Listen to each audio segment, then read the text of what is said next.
भगीरथ, बुलाओ गंगा को।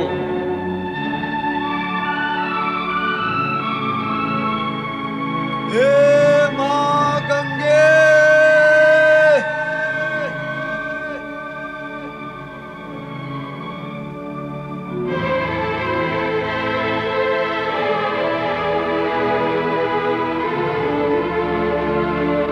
हे मां गंगे।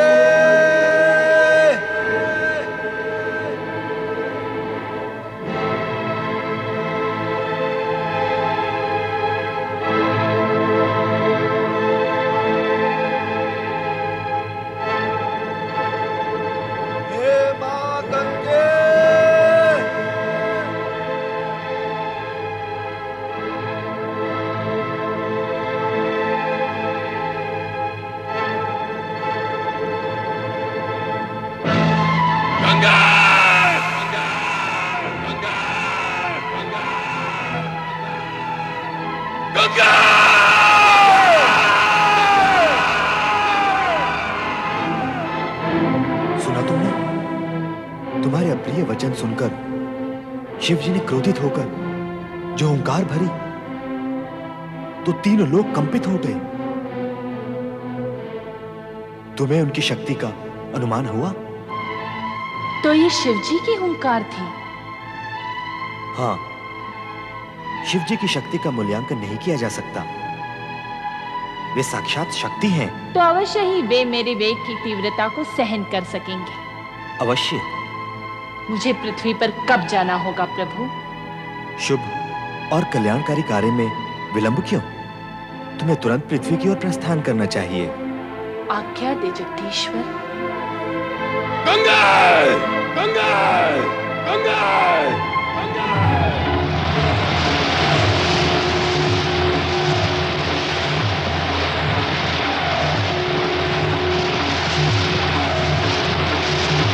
गंगा! गंगा! गंगा! गंगा!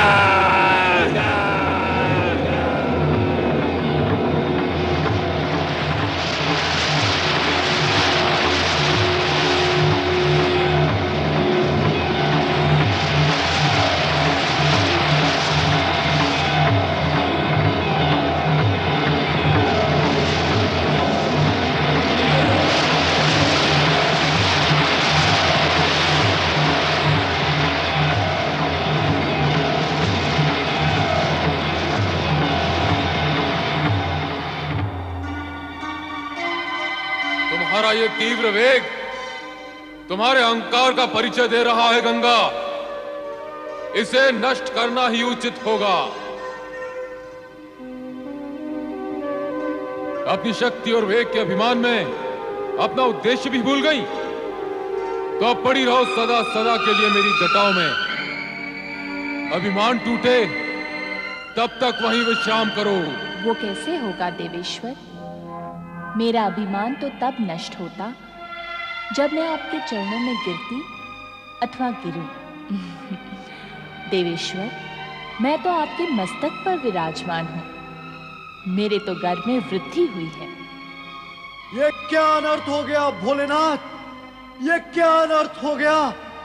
आपने तो मां गंगा को अपनी जटाओं में बांध लिया। उन्हें धरती पर प्रवाहित करे प्रभु, उन्हें धरती पर प्रवाहित करे।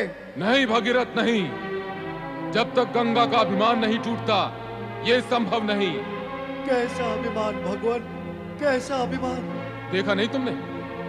गंगा अपने प्रबल वेग और प्रवाह में हमें भी प्रवाहित करना चाहती थी। उसे अभिमान है कि जगत में कोई भी उसके प्रबल वेग के सामने टिक नहीं सकता। अभिमानी का अभिमान जगत के लिए विनाशकारी सिद्ध होता है। अतः गंगा का अभिमान टूटना अत्यंत आवश्यक है। किंतु देवादिदेव, मां गंगा जिस कार्य व उद्देश्य से पृथ्वी पर आई है उसका क्या होगा प्रभु? वे जगत का कल्याण और उद्धार कैसे करेंगी भगवान, कैसे करेंगी? भगीरथ, तुमने कभी सुना, देखा अथवा जाना कि किसी अहंकारी और अभिमानी ने किसी का उद्धार अथवा कल्याण किया है? निरंकारी और निराभिमानी ही हित और कल्याण करने की सामर्थ्य रखते हैं। ये कार्य गंगा के वश में नहीं, वो तो अभिमानी है। पर देवाधिदेव, जब तक माँ गंगा आपकी जटाओं से बाहर नहीं आ जाएंगी, तब तक ये कैसे ज्ञात होगा प्रभु कि उनका अभिमान भंग हो चुका है? अधिक तर्क करने की आवश्यकता नहीं भगीरथ। शिव भगीरथ के साथ अधिक तर्क वितर्क में नहीं पड़ना चाहते थे, क्योंकि उन्हें ज्ञात था कि गंगा अभिमानी है। उसके इसी अभिमान को खंडित करने हेतु भगवान शिव ने उसे अपनी जटाओं में बांध लिया। जन कल्याण के लिए यह आवश्यक भी था, किंतु मां गंगा के पृथ्वी पर अवतरित न होने से भगीरथ के साथ साथ परमपिता ब्रह्मा भी दुविधा में घिर गए। भगीरथ का उद्देश्य असफल होता देख इस समस्या के निराकरण हेतु ब्रह्मदेव श्री हरि विष्णु के समक्ष बैकुंठ में पधारे। क्या आपको लगता है कि देवादिदेव मेरे कहने से मान जाएंगे और गंगा को मुक्त कर देंगे? मेरा विश्वास तो यही कहता है श्री हरि कि गंगा आपके चरणों से विलग होकर अहंकारी हो गई। इसी कारण शिव जी ने उसे अपनी जटाओं में बांध लिया है। आप मुस्कुरा रहे हैं। आप तो जग के सृष्टा हैं और ये सत्य भी जानते हैं कि अहंकारी न तो किसी का उद्धार कर सकते हैं और न ही किसी का कल्याण। फिर भी गंगा को उद्धार कार्य के लिए पृथ्वी पर भेजा।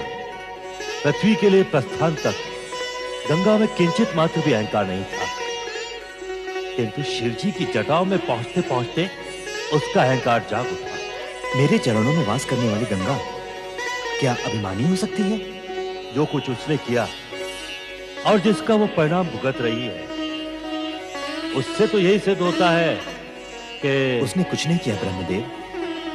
मेरे चरणों से विलग होने के पश्चात और धरती के तल पर अवतरित होने से पूर्व शिव जी के मस्तक पर विराम करने का सौभाग्य और पूर्ण लाभ उठाने के लिए ललायित थी, ताकि पृथ्वीवासियों को पवित्र कर सके। गंगाधर और गंगेश्वर से गौरवान्वित होने वाले शिव जी के नाम में अपना योगदान करने के लिए उसने अहंकारी होने की लीला रचाई है। निरंकारी होकर ही तो कल्याणकारी हो सकती है।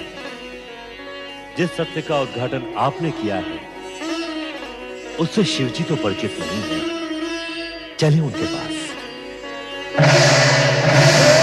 शंकर, हे भोलेनाथ, आपने तो मुझे वरदान भी दिया था और कृपादान भी। फिर अब मैं आपकी अप्रसन्नता के कारण दुविधा में क्यों हूं भगवान? मुझ पर दया करो देवादिदेव, कृपा करो। ओम नमः शिवाय। ओम नमः शिवाय।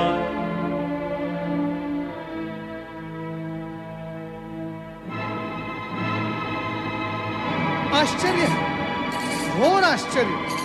गंगा अवतरण हुआ ही और नहीं भी। नारायण नारायण। तुम बताओ नारद, तुम यहाँ क्या करने आए हो? मैं तो भगवान भोलेनाथ के दर्शन करने आया हूँ। श्री हरि विष्णु, आप और ब्रह्मदेव यहाँ किस प्रयोजन से पधारे हैं? ये तो आप स्वयं ही जानते हैं भोलेनाथ। हम तो आपसे प्रार्थना करने आए हैं कि भगीरथ के प्रयत्न को सफल बनाएं और गंगा को मुक्त कर दें। वो स्वयं मुक्त होना नहीं चाहती, अपनी लीलाओं में मुझे सम्मिलित कर मेरी जटाओं में आ बैठी है। किंतु वो स्वर्ग से यहाँ आपकी जटाओं में बैठने के लिए नहीं आई है भोलेनाथ। तो आप उसे ले जाएं, पुनः अपने चरणों में बैठाने के लिए। अब तो ये भी संभव नहीं है। भगीरथ, उसके पिता तथा पितामह का तप फलित होने का समय आ गया है। देवादिदेव, पापियों का उद्धार करने का कार्य भी गंगा ही करेगी। ऐसी स्थिति में न तो वो मेरे चरणों में रह सकती है और न ही आपकी जटाओं में। अब तो उसे पृथ्वी पर जाना ही होगा भोलेनाथ। कृपा करके गंगा को मुक्त कर दें देवेश्वर। हाँ भोलेनाथ, उन्हें मुक्त कर दें। माँ गंगा का दर्शन लाभ कराए भोलेनाथ। मैं तो स्वयं इच्छुक हूँ कि गंगा के भार से मुक्त हो जाऊं। मेरे भार से आप मुक्त कैसे हो सकेंगे भगवान? सारा जगत सदा आपको गंगाधर और गंगेश्वर कहता ही रहेगा। भगवान भोलेनाथ के नामों की संख्या क्या पहले कम थी? अब तो राजा भगीरथ ने उसमें वृद्धि कर दी है। आपके दर्शन पाकर मेरा और मेरे पूर्वजों का जीवन धन्य हो गया माँ, धन्य हो गया। और भविष्य में पृथ्वीवासियों का जीवन भी सफल होगा। नारायण नारायण। जाओ गंगा, भगीरथ का अनुगमन करके इसके पूर्वजों का उद्धार करो। पापियों का कल्याण कर भगीरथ के प्रयत्नों को सफल करो। और भविष्य में ऐसी कोई लीला न रच डालना जिससे देवगण कहें कि शिव ने गंगा को सिर पर चढ़ा रखा है।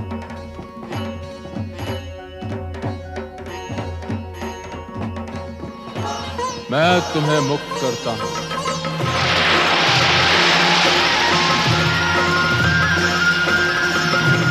ओ शिव जटा से गंगा धरती पावन करने निकली। ओ शिव जटा से गंगा धरती पावन करने, सबके मन के पाप को धोने, धन का संकट हरने।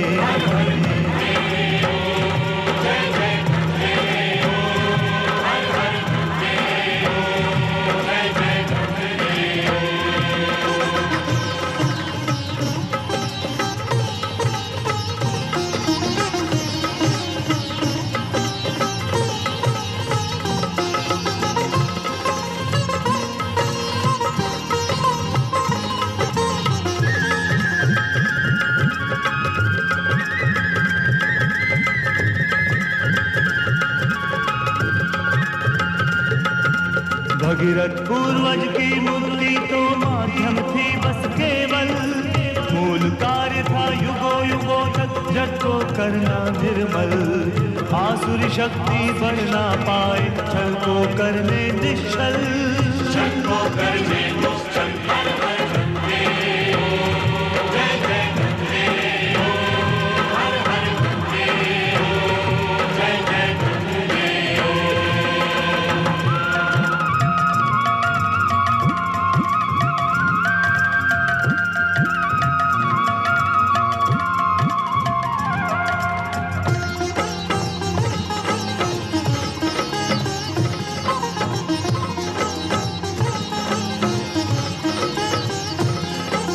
सर्वप्रथम गौमुख से चल के हरिद्वार में आई, आगे फिर प्रयाग के तट की शोभा आन बढ़ाई।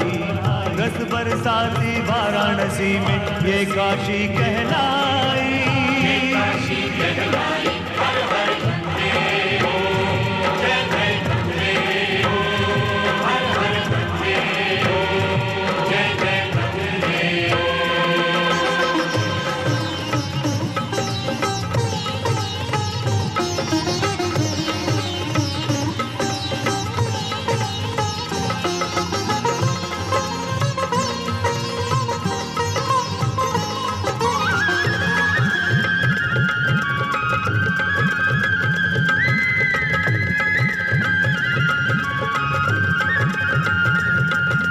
श्रद्धा भाव से जो भी प्राणी गंगा स्नान करे, गंगा माँ की महिमा गाए इसका ध्यान करे। भगीरथ जैसा फिर तो गंगा उसका भी कल्याण करे, उसका करे।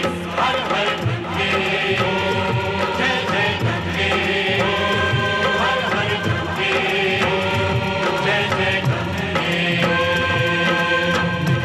ओ शिव जटा से गंगा धरती पावन करने, ओ शिव जटा से गंगा धरती पावन करने, सबके